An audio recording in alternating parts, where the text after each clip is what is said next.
Oh yeah, so chat. You know how some people do not have enough money for basic stuff. They have less money than they did in the past relative to how much things cost, and it's especially true of a lot of people who are sort of near the bottom of the stack monetarily, which is a lot of people these days, who of course can't even afford the basic cost of living in many cases. You know how that's a thing, that's probably much more so a thing than it has been in the past, that is a problem. Well, how do we solve it? Obvious. Obvious. Just force companies to give them more money. There, problem solved. That is according to an Oakland congresswoman who is pushing for a $50 an hour minimum wage. Now, chat. Economics, not exactly my strong area, but I understand it a little bit, well enough to know kind of idea this is. Motch, do you would you reckon that you would understand why this is a bad idea? I think I could make a little bit of an educated guess. Well, the minimum wage thing is basically a totally winning proposition for the Democrats.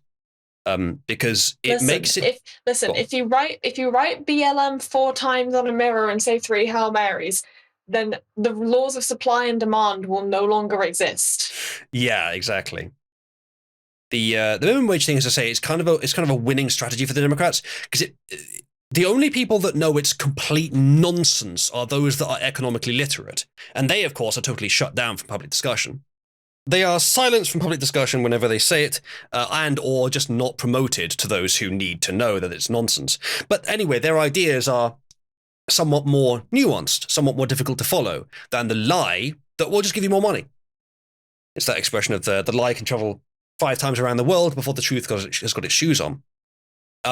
So there's that. It's a winning proposition for the Democrats for naive young people, who are a large portion of their demographic. It's also a great way to make sure that large businesses have no competition, because the only businesses that can afford to pay these gradually increasing minimum wages are the largest. It also increases inflation by meaning that everyone has more, but more than they've actually earned. And so it just distorts the value of the money and means that people need to charge more for things because everyone can afford their stuff, but they can't afford to continue operating at those prices. And the other thing is that it will destroy a lot of small businesses, which is similar to what I said with the reducing competition thing. So yeah, this is a ridiculous idea. We'll have a quick look at this, but the basics are quite easy to understand. What this amounts to is Democrats get more votes from idiots and sabotage the market. So it's win-win for them. That's what they want. Let's have a quick read though. California, of course, from California, just like Field Wizard in chat, who also, as a Californian, is advocating for these exact policies, right, Field? California Rep. Barbara Lee is not backing down on her proposal to raise the federal minimum wage to $50 an hour. It's not federal. That's not just state.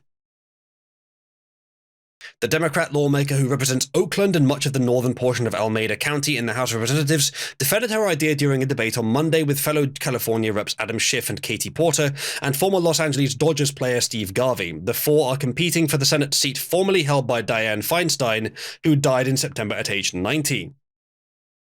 During the debate, the second between the candidates, Lee was asked to explain how her proposal would be economically sustainable for small businesses as part of a discussion about California's cost of living. She cited a United Way report which found that a yearly income of $127,000 was, as she described, just barely enough for a family of 4 to get by in the Bay Area. I could believe that, yes. I could believe that. The problem is you don't solve it by just forcing them to give more money out. It just doesn't work like that. Just do the math, she says. Of course we have federal minimum wages that we need to raise to a living wage. You're talking about $20, $25, Lee said. Fine, but I have got to be focused on what California needs and what the affordability factor is when we calculate this wage. So, okay, the California Bay Area in Los Angeles, I think, is probably very nearly the richest and most expensive place in the entire country. Am I wrong, chat? In which case, why the hell would you attempt to raise the nation's minimum wage, the entire nation's minimum wage, to match the worst possible place for expense in the country?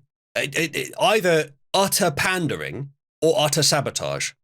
The current federal minimum wage of $7.25 an hour, which actually is, well, I would say it's low, but actually I think minimum wage is a questionable concept in the first place. But the British minimum wage is higher than that, and our currency is obviously valued higher, so don't know.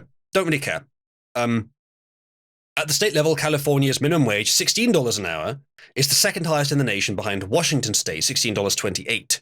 Lee's proposal for a federal minimum wage of $50 an hour, about 7 times the current federal wage, would mean any person working 40 hours a week would earn an income of $104,000 per year before taxes.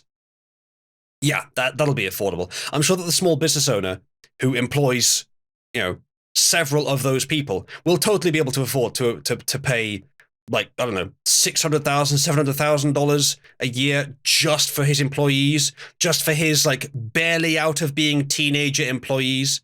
I'm sure that'll be fine. The real minimum wage is 0. Perhaps it should be the field. Perhaps that's the correct answer. The more that you pay before taxes, yeah, Daddy Bill. That's another thing, is that anyone that can afford to pay this will just be giving more taxes to the state. The whole minimum wage thing is basically, and this is going to sound like an exaggeration, like a boomer statement, right? But it's true. It is basically communism. That's directly where it's going. If you extrapolate it, and like they're doing here, well, Uzalu, it would never go beyond the reasonable low number. No, it would and is, according to this. It's already beyond the reasonable minimum in California, arguably. But 50 an hour, what this does is, at its extent, it is just money is irrelevant. You will be given what you need to survive if you work, which is literally communism. No, literally. Like, it's not the whole of but that is literally communism. That is how it works in a communist system. Of course, you won't be given what you need to survive. That part is a lie or a wishful belief, but it's that's not even what they intend necessarily, but that's the vision. Correct. Says a minimum wage should exist, but be really low, not a living wage. The reason it needs to exist is so that when there's an excess of workers, you don't literally have them bidding to work for as little as possible. Yeah, I could see that. The problem is, correct, that if you're going to make that argument, you could say, especially if we're talking about a full-time job, you could say that if they're working for a wage that isn't livable, then that's not good. Like, it's better than nothing. And obviously, if the economy can't support a higher wage, then that's fine. But if you're going to set a minimum wage at all, then setting it somewhere below the minimum amount that you can live on is kind of pointless. Granted, it is better than nothing for that problem. I agree. But setting it at a level which would allow someone to live does make kind of sense. However, there are so many problems with that, particularly that some regions can be really expensive, like California, and that what counts as the minimum, like, living wage can be changed and all this stuff. It's a problem, but I could see it being pointless to set it to a level that's lower than what's required to live on. I know, correct. I know. I'm saying if you set it below a living wage, there's not really much point, because if they can't live on that anyway, granted, it's better than nothing, better than having no job at all. But if you're trying to protect people from working for almost nothing, so like outbid when there's too many employees, then what's the point if they're working for lower than what they need to survive anyway? The idea will likely go nowhere in Congress, even if Lee is elected. In 2021, a year when Democrats control both chambers of Congress and the White House, 8 members of the party voted with Republicans to refuse to add a proposal that would raise the federal minimum wage to $15 an hour to a COVID-19 relief package. So, unlikely to happen, yes. It's possible that Lee is dropping pipe dream policy proposals on purpose as she is not polling well with California voters. And this I don't know if this would help or not, to be honest. A California elections and policy poll from February 2nd showed Lee trailing far behind not only her Democratic rivals, Schiff and Porter, but the Republican Garvey as well, Republican in California as well. Interesting. So she's a no-hoper making a lot of noise. The survey of 1,416 randomly sampled California voters, which is, by the way, a tiny, tiny number. I don't even think that would necessarily... That's not even a high enough sample count to be representative, I don't think. Showed Schiff as the top candidate with 25% support from respondents, which isn't good. Porter and Garvey were tied at second with 15% each, and Lee came in fourth with just 7% support from respondents. The results from that poll, which was conducted between Jan 21st and Jan 29th, had a 2.6% margin of error, they claim, were similar to findings from a Berkeley IGS poll from January that also showed Lee failing to gain more support than any of the serious contenders in the race. So it's California. There's a fair chance that vote will be rigged anyway. So yeah, that's probably what's happening here. Deeply unpopular candidate who looks like an awful person in general, making a lot of noise about something really stupid.